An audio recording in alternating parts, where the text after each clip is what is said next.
Should you buy an iPhone 14 now or wait for the 15? Apple recently just released a brand new iPhone 14 color, this gorgeous, beautiful yellow, only for the 14 and 14 Plus. It is quite unfortunate that we didn't see a new color for the 14 Pro series. It would have been nice to see an orange color to go with the yellow, because yellow and orange go together like peanut butter and jelly. But don't let the new color fool you, because we're exactly 6 months away from the release of the iPhone 15 series. This deep purple is an absolute joy to look at. I'm so happy I went with this color. And even at certain lighting conditions, it looked like it's space black or space gray, but like when you hold it down like this, you can start to see that true color of the deep purpleness, and it is just a beautiful color. It's not too dark, but it's not too light either. Well, it could be dark for some people, but I like it just like this. I was flip-flopping between the space black and the deep purple, but getting the deep purple, I'm happy I went with it, because 9 times out of 10 I rock out with the Pataka mag case. It's a nice, beautiful carbon fiber black case, so going with black and the black space black iPhone is just break it up a little bit with the purple. 9 times out of 10 for my next iPhone, which is going to be the 15 Ultra or the Pro Max, whatever Apple's going to call it, I'm going to get a silver iPhone, because it's rumored that Apple is going to be switching the stainless steel frame to a titanium finish. And as we know, titanium and silver just kind of goes hand in hand. I want to go more of a raw titanium finish, and that's the color option I'm probably gonna go with. I've been a primary user of the 14 Pro Max, so I'm gonna be mostly focusing on the Pro Max model. I want to kick things off with the dynamic island. Is it a gimmick 6 months later? I would say honestly, it's not a gimmick, but it's something that I could live without. If I go back to the iPhone 13 with the notch, I'm not gonna feel left out, or I'm not gonna feel like something is missing. The dynamic island is just a nice eye candy.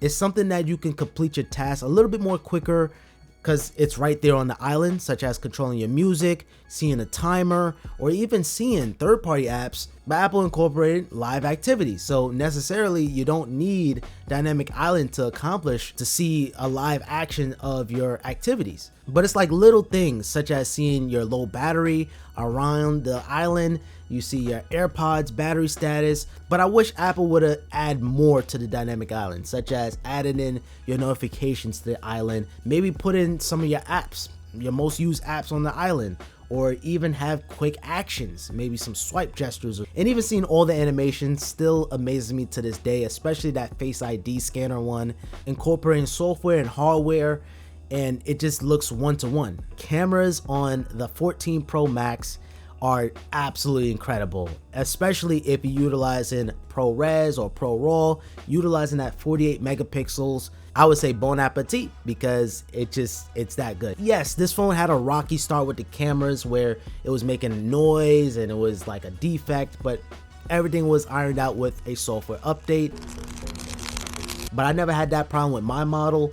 But I'll say the camera, both the pictures and the video, it is absolutely incredible, and it's what you expect from a modern iPhone anyway, because we all know iPhones take good pictures and video, but the iPhone 14 Pro or the 14 series just took it a step further, especially with the Pro models with that 48 megapixel and a larger sensor to let in more light. Be mindful of your storage option, because I got the 256 gigabyte model and I only have 60 gigabytes left, and we have 6 months left until the iPhone 15, and I don't know if I'm gonna have enough space. When you're shooting 48 megapixels or even Apple Pro RAW, you're gonna need as much space as you can. And matter of fact, if you go with the 128 gigabyte model, you can only shoot 1080p ProRes, opposed to if you were to get a 256 gigabyte or higher model, you could shoot 4K ProRes. So I don't even bother to shoot ProRes because it takes up so much space. Originally, I was gonna get 512 gigabytes, but the inventory for these phones were just pretty crap. You have to wait 6 weeks, and I didn't want to wait that long, so I ended up sticking to the 256 gigabyte on the iPhone.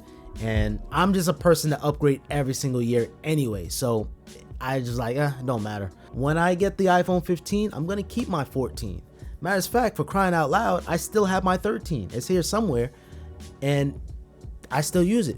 to record videos and TikToks and everything like that. Now, when it comes down to the performance, you have nothing to worry about with the iPhone. Anything you throw at it, it's gonna pretty much handle it well. Apple is at a point in time where they focusing on efficiency. If your phone is gonna run hot, is it gonna make the battery last longer? Gone are the days of making your phone faster and faster and faster. People don't really see the difference at a day-to-day.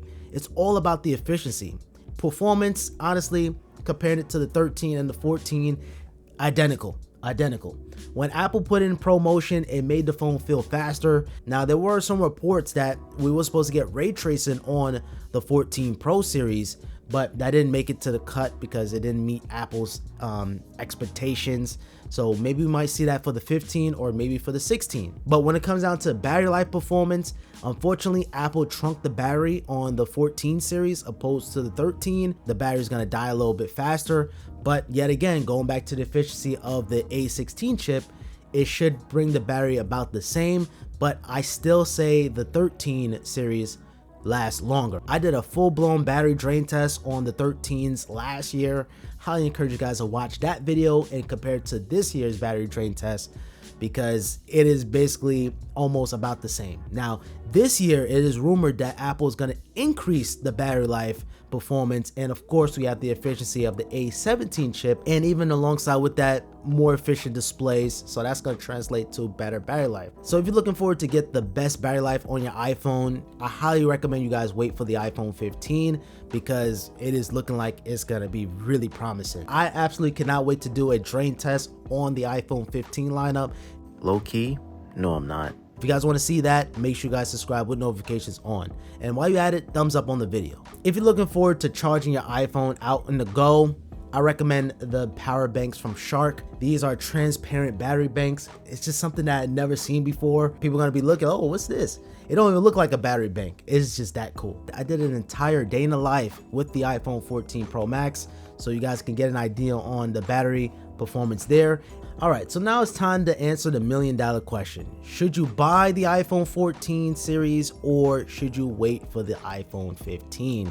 Now, if you're looking forward to buying an iPhone 14, you like that new yellow color, don't let the color fool you. I would not recommend getting an iPhone 14 right now. Wait for the 15, because the 15 is gonna bring the dynamic island to the standard iPhone and the Plus series. Plus, you're gonna be getting Type-C, thinner bezels, a curved back, like a very slight redesign. So I would recommend you wait. And on top of that, you're getting a larger battery, so you're gonna get better battery life for the 15 if you want to get an iPhone 14.